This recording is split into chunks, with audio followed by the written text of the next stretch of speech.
Good day guys, ito na yung ating SCC and ituturo natin kung para saan yung mga port nito and yung panel indicator. Sa ngayon, meron tayong 6 na port. Dalawa para sa solar panel, dalawa para sa battery, and dalawa para sa load. Itong gitna na to, makikita nyo yung battery icon. Dito natin ikakabit yung battery. Lagi nyo tandaan na mauuna lagi yung ating battery.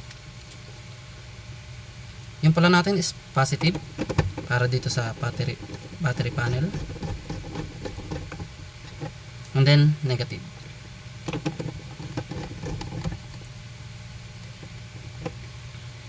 Oops. So siguraduhin nyo lang din na mahigpit ang pagkakakabit. Ayan. At dahil na ikabit natin yung battery, nag-show na yung kanyang indicator, which is 13.4 volts, and then yung kanyang battery charge. Kung mapapansin nyo, fully charge siya. And then, dito naman sa kabila, dito yung load side natin. Then, dito yung solar panel. Pag naikabit nyo na yung ating solar panel, dito yung positive, and then dito yung negative, magkakaroon siya ng icon dito. Sa ngayon, wala tayong solar panel na available, kaya, laktawan muna natin siya. Sa load side naman, ito yung load side niya. Ito muna yung gagamitin nating example. Ito ay DC 12 volts connector. At ang positive natin dito ay yung merong line na puti.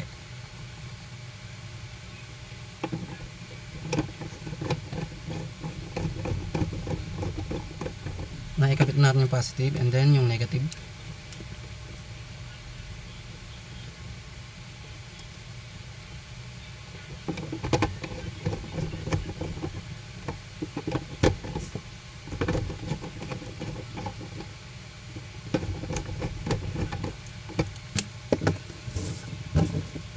So after nyo maikabit, and then may charge naman yung ating battery, pwede nyo nang testingin kung gumagana. Napakaganda nitong gawing backup para sa mga example na lang, router, kaya ilaw. Gamitin nating example itong ilaw ko. So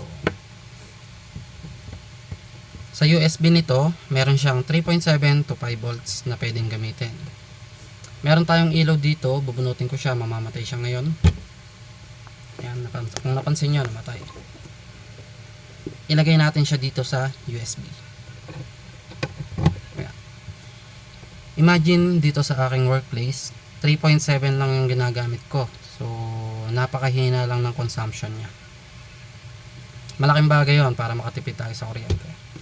Then, second thing, kung gusto nyo tong gamiting backup or pang testing lang sa mga kung gumagawa kayo or nagre-repair kayo, maganda tong pang testing since meron tong 12 volts na output. Testingin natin siya sa isang 12 volts LED, and then kinabitan ko na rin siya ng female DC adapter.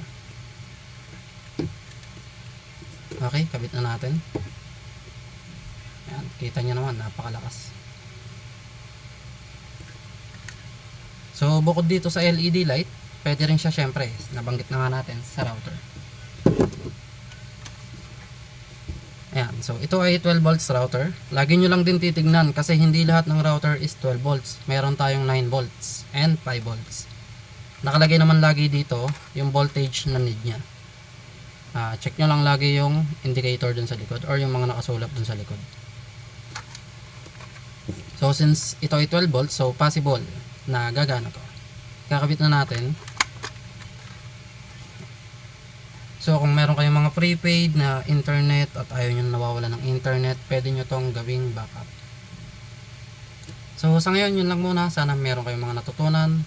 Pa-like, follow na rin ang ating page para mas marami pa tayong may upload at marami pang matuto mula sa atin.